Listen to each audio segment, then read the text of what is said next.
Hey, what's up guys? So most of you know this system by now. It's my main video editing and production system in the Ghost S1, completely liquid cooled. I've done a couple of videos on this by now, but I did say that I wasn't going to touch it anymore. I was done fiddling with it and testing different configurations and whatnot, and that it was done. But there is a couple things that I still want to test, and that's what we're going to be discussing in this video. We're also going to talk about some general approaches to optimizing the thermal and noise performance for a tiny liquid cooled build like this, because for those of you who aren't familiar with this build, there is a 9900K and a 2080 Ti in this thing for what is basically just, the size of a shoebox. So thermals and noise levels in the stock configuration, just booting it up bone stock, were absolutely terrible. So today's video is a bit of an explanation and a summary of hours and hours of testing on how I got things running nice and cool.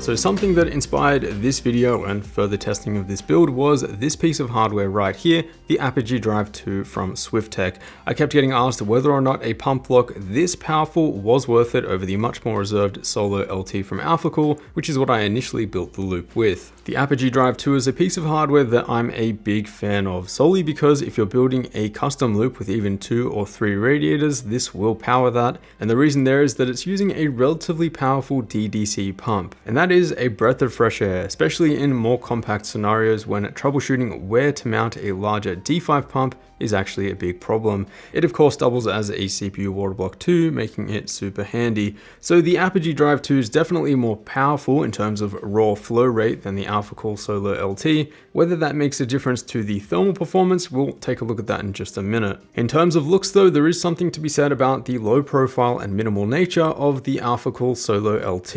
It easily fits in the Ghost S1 and will have a stronger compatibility when it comes to height clearance for compact cases. It's also powered by a single 3-pin header. The Apogee Drive 2 on the other hand has a lot more going on and has a much more aged aesthetic, and since it uses a more powerful DDC pump, this means that it's powered by a Molex connector in addition to the 4-pin PWM header. So in testing the Apogee Drive 2 in the Ghost S1, I did come across one problem. If you are planning on using this pump block, do take extra care to make sure that the cold plate is not hitting any capacitors or heat sinks, as it is a little bit wider than the Solo LT. My first few mounting attempts with this block went horribly wrong, so do keep that in mind. Now that might not be a problem for most of you though, because the difference in CPU and GPU thermals between these pump blocks, at least for this single radiator system, were pretty much identical. Taking a look at GPU thermals, these results are within margin of error. Both pump blocks had the 2080 Ti at stock sitting at about 70 degrees C. With the GPU undervolted, I did some additional testing with the Apogee Drive 2 set to its minimum pump speed, that's 1200 RPM,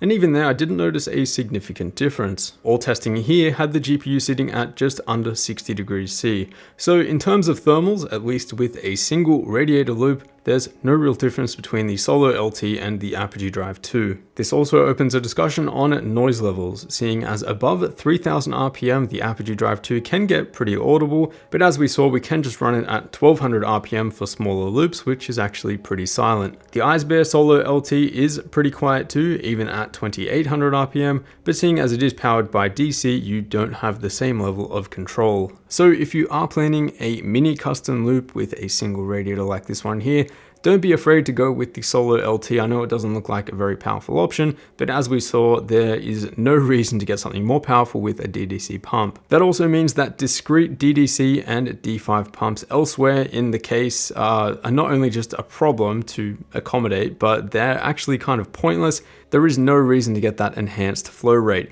Now, if you are using 2 or more radiators, then that's when I would recommend the Apogee Drive 2. Of course, you can see how the enhanced flow rate would be useful in that scenario. Now, pretty much the last thing that I haven't tested or played around with this system was fan orientation on the radiator, that is push versus pull. Now, I had tested this in the past with and without an AIO, and I did find that push against the AIO was superior in this case, especially seeing as it did help exhaust the hot air from an air-cooled GPU. For a completely liquid-cooled system though, airflow to the radiator is the most important thing, and it looks like actually switching the fans as pull against the radiator is the optimal way. If you take a look at the teal line, that's with the fans pulling air through the case and then pushing against the radiator at the top, the CPU thermals continue to increase over the 20-minute timeline, and this is because the fans are struggling to dissipate that heat from the radiator. With the fans as pulled though, we do see about a 6-degree drop in CPU thermals, which overall is quite significant. So fan orientation definitely matters, and that's going to depend entirely on the case that you go with. For the GPU, we see a similar drop in thermals where the undervolted 2080 Ti is now running at just 54 degrees C,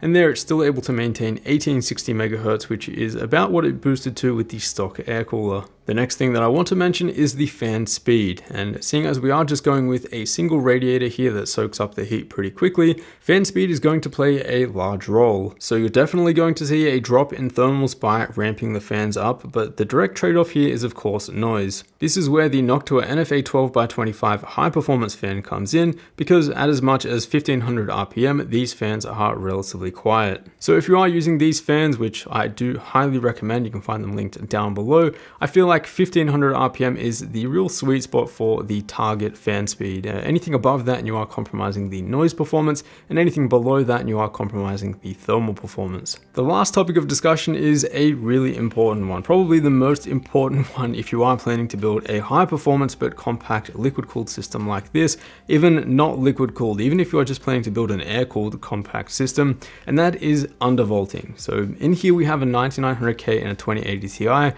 That is just not possible to effectively cool and live with and use on a day-to-day basis without undervolting. And to clarify undervolting, there's no performance drop here. You're just dialing back the V-core both for the CPU and the GPU. The 9900K in here, for example, it's still turboing up to 4.7 GHz, but instead of doing that at 1.3 volts, which it did at stock, just with the stock BIOS settings, it's now doing that at about 1.2 volts. That drastically improves the thermal performance, which also opens up the potential to lower the fan speed as well. Same thing goes for the 2080 Ti. You guys saw with the stock V-core settings, which is about 1.05 volts or so, the 2080 Ti, even with the water block on there, will hit 70 degrees C, which is nuts. I mean, there's no point building a liquid cooled system to have the GPU sitting at 70 degrees C. With the undervolt though, it does dial back down to about 59, 58 or so, and then with the fans flipped, we saw a drop down to again about 54 C. So undervolting is highly recommended, and not just for a liquid cooled system, but just a compact system in general. I've done a ton of content on this in the past, so feel free to go back to my previous videos if you want to learn more about that. So I am happy to tweak things a little bit further here, drop a few C on both the CPU and the GPU. I am finally done tweaking this system, and I actually mean it this time. There's not really many more things that I think I could test for this build. I'm pretty confident that if I wanted to improve the thermal and noise performance beyond what we have here in the Ghost S1, I would have to go for a larger case with more radiator accommodation. And of course, there is no problem with doing that at all. I just prefer doing it in a more compact form factor. I do enjoy the challenge. If you are interested in any of the parts for this build, I will have them linked down below in the description. As always, a huge thanks for watching, and I will see you all in the next one.